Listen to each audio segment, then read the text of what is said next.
Good afternoon everybody, welcome to Exminster. We are down on the short game area. As you can see, I've got hat on, mittens on, snood on, 1, 2, 3, 4 layers of clothes on, and I've got my Under Armour PT treaty trousers. What we're going to talk about today are wedges. The importance of wedges, what I've got in my bag, and the reasons why I've got the lofts. I have the Callaway Apex, the more game improvement ones, as you can see here. I brought down my pitching wedge because this is 45 degrees. What I've got in my bag is a 50 with 10 degrees bounce. I've got a 54 with 10 degree, and I've got a 58 with 9 degree. Those are measured on my pitching wedge, and that's where you want to measure it from. Don't measure it from a 9-iron unless that is the lowest club you've got in your bag, but for me, my wedge is my lowest sort of full swinging club, let's just say, if I want to call it that. So I've gone 50, 54, 58. Why have I got 3? Well, for me, it's for different shots I want to be playing. My 50 sort of degree wedge is for probably my sort of like fuller 100-yard shots. 54 is going to be for around about, I've measured it on my fitting was around about sort of like the 50 to 70 yards, and obviously my 58 for me is anything from sort of like my flop shots up to about 30-40 yards. The thing that's important, and I think that people need to learn a little bit about, is bounce.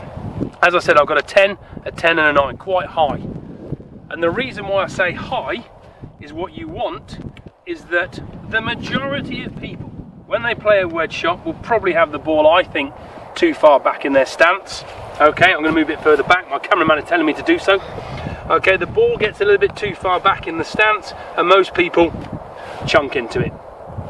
If you've got a nice bit of bounce on the bottom of your golf club, you can get away with that club entering the sort of the soil, and it's probably going to come back up again. It's going to come out of the shot, so hopefully you're going to get that golf ball away. So for me, when you go and get a fitting for your wedge or wedges, which I would highly recommend, yeah, you're going to be looking to get a higher bounce on yours than probably a low one. Ben, who has got his own channel and whatever else as well, has got some tailor-made ones. We've just looked at it. I think he's got 12 degree on his one of his wedges and 10 degree on the others. So the higher the bounce, the better. The lofts are going to be determined, I believe, from your pitching wedge. Alright, you can get fitted at pretty much any golf club that's got the facilities to go and do so, but you've got to get the right gapping. That's the important thing for me. Obviously, if you want to come down and sort of get yourself a session, by all means do so. We can come down and have a look at what's going to be best for you. Hope that helps. Any questions, get in touch. Thanks very much. So, we're talking about bounce and the importance of it. Why do you need it? Classic situation, I'm in a bunker. Underneath this nice fluffy sand, you have quite a solid bit of turf. Gonna want my club?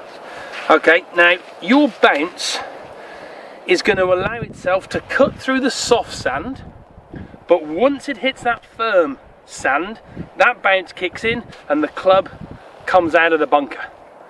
So if you've got fluffy sand, again, the bounce automatically works. It cuts through the sand, the sole of it, the bounce that you've got on it will then just start moving forward as long as you have that sort of follow through. So if I stood here now, I've drawn a little letter A here, capital A. One is obviously where I'm going to hit the sand behind the ball. This here is a sort of ball to target line, and this is the alignment for my feet, knees and my hips. My shoulders are going to run parallel to my ball to target line. So as I play this shot now, I'm just going to concentrate on getting this club to gently descend into the back of the sand, alright, and if I get it right, which I'm hoping I'm going to, we shouldn't hear the golf ball being hit. There you go. So as you can see there, absolute classic. There's your soft sand, there's your firm sand. The bounce on my golf club hasn't dug in and the ball has come out and it's gone onto the green somewhere near the flag, I'm hoping.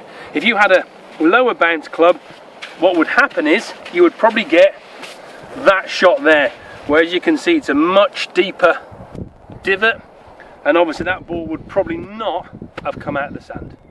Hope that makes a little bit of sense.